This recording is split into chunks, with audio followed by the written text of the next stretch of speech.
C'est très important de laisser parler sa curiosité. Donc moi je dis toujours, parce que les étudiants par exemple me demandent, mais est-ce que je vais réussir à faire ça?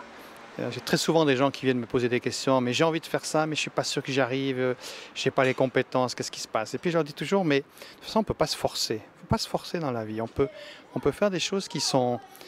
Il faut d'abord s'écouter soi-même, et donc je crois beaucoup à la curiosité. Je pense qu'on a tous des curiosités, on a tous envie de comprendre des choses. Alors chacun a ses goûts, chacun a ses passions.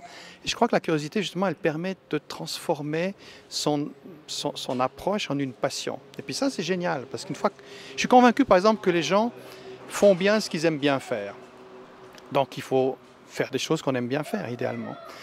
Et je crois que si on a compris ça, ça aide pas mal. Après, évidemment, il y a une deuxième chose à laquelle que je dis toujours quand les gens me demandent des conseils, c'est qu'il faut être capable de résister à la frustration.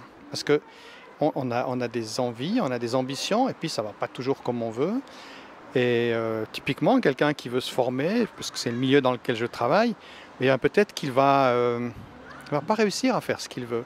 Donc, si on ne résiste pas un peu à la frustration, on n'avance pas.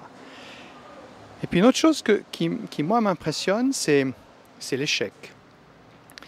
Parce que vous avez des gens qui disent « Ah, mais j'ai échoué ceci ». Puis typiquement, là, je vois dans mon métier à l'université, on essaie de mettre en avant la réussite. Et réussir, ça veut pas dire juste passer des examens, obtenir ce qu'on a voulu. Réussir, ça veut dire être capable d'être bien avec soi-même. Donc quelqu'un qui échoue, et puis moi je suis très sensible, par exemple, il y a des étudiants, ils apprennent qu'ils ont échoué un examen. Et qu'est-ce qui se passe? Ils ont peut-être une semaine pour prendre une décision, de dire « Ah ben zut, de toute façon je l'ai échoué, c'est parce que les profs n'étaient pas bons, c'est parce que le système est nul, et j'abandonne et je fais autre chose. » Ou bien ben non, j'ai vraiment envie de faire ça, donc je rebondis sur l'échec. Pour moi, quelqu'un qui échoue, puis qui ensuite arrive à redémarrer, c'est encore plus fort que quelqu'un qui réussit du premier coup, quoi.